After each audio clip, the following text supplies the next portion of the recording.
If everything has already been written by God, why should we even try? Why should we work, struggle, or pray if our destiny is already decided? This question, simple yet profound, has troubled so many of us. It's a question that can shake our faith to its core. But what if I told you that within this very question lies one of the most beautiful and empowering truths in Islam? The delicate, perfect balance between Qadar, or divine decree, and Ikhtiar, our human effort and free will. Assalamu alaikum wa rahmatullahi wa barakatuh. And welcome back to the channel. If you find this topic as fascinating as I do, please consider subscribing and hitting that notification bell so you don't miss out on future reflections. Let's dive deep into this together. To start, let's clarify what destiny or Qadar truly means. It is a common misconception to think of it as a script we are forced to act out, like puppets on a string. The reality is far more nuanced. Allah is Al-Alim, the all-knowing. His knowledge is absolute and encompasses everything that has ever happened, is happening, and will ever happen. Every single event, every choice, is recorded in the law, Mahfuz,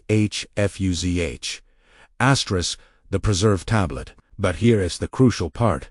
Allah's knowledge of our choices does not force us to make them. His divine knowledge doesn't remove our free will. It simply affirms it. Think of it like this. Imagine an expert teacher who has known her students for years. Based on their study habits, their attitude, and their past performance, she knows with near certainty which students will pass the final exam and which might struggle. Does her knowledge force the students to either study or slack off? Of course not. They are still completely free to choose their actions. The teacher's knowledge simply reflects the outcome of their free choices. Similarly, Allah's infinite knowledge doesn't compel us. It encompasses the choices we will freely make. He knows what we will choose because He is beyond time, but the choice is still ours. This brings us to a beautiful paradox. Our effort is actually a part of our destiny. The Prophet Muhammad, peace be upon him, gave us the perfect guidance on this. He said, "Do good deeds, for everyone will find it easy to do what they were created for." This hadith, recorded in Bukhari and Muslim, is a gift. It tells us that the very act of striving, of trying, of putting in the work, is itself written in our destiny. If you find yourself motivated to study, to build a better life, to pray and seek closeness to Allah, it is because Allah has already decreed you as a person who strives. Destiny isn't a cage that holds you back. It's the grand stage upon which your choices are enacted. Your efforts are the proof of the destiny you are moving towards. So, when you choose to try, you are actively participating in and fulfilling the destiny that was written for you. To understand this even better, Islamic scholars have explained that destiny comes in two forms. The first is Qadar Mubram or fixed, unchangeable destiny. These are the major events of life that are beyond our control. Things like our birth, our death, the family we are born into, or the rising and setting of the sun. These are constants, anchors in the timeline of our lives that we have no power to alter. But then there is the second type, Qadar Mu'allaq, which is conditional or hanging destiny. This type is connected to our actions and our prayers. Think of things like your livelihood, your health, your knowledge, or your success. These are not set in stone. They are conditional upon the choices you make and the sincerity of your supplications. This is where our effort finds its meaning. The Prophet, peace be upon him, said, "Nothing repels destiny except supplication Dawah This powerful hadith from Tirmidhi tells us that our prayers can genuinely change outcomes. So yes, your effort, your actions, and your heartfelt prayers to Allah can literally alter the path that was conditionally written for you. It's an incredible invitation from Allah to be an active co-creator of your own life story. This understanding is the key to true Tawakkul, or trust in Allah. True Tawakkul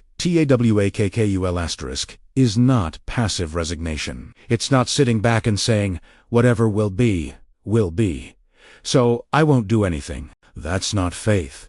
That's laziness disguised as piety. True faith is an active, dynamic process. It is beautifully summarized in the famous hadith, where a man asked the Prophet if he should tie his camel or just trust in Allah to keep it safe. The Prophet's reply was perfect. Tie your camel first, then put your trust in Allah. This teaches us the perfect formula. With our part, we study for the exam, we search for the job, we take the medicine, we treat people with kindness, we put in 100% of our effort, using all the means and abilities Allah has given us. An asterisk.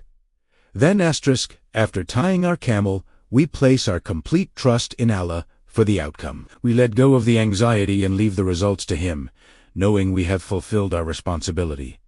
Faith and effort are not opposing forces. They are two wings that allow a believer to soar. Let's use a simple parable. Imagine a farmer who stands at the edge of his field, praying day and night for a bountiful harvest. He asks Allah for rain, for fertile soil, and for protection from pests. But he never plows the land, never plants a single seed, and never tends to the field. Will his prayers be answered with a field full of crops? Of course not. Allah has already written who will have a harvest, but He has also written who will do the work of planting and cultivating. By choosing not to act, the farmer is actively choosing a destiny of an empty field. Our lives are that field. Allah has given us the seeds of potential and the tools of free will. It is up to us to plant, water, and nurture them.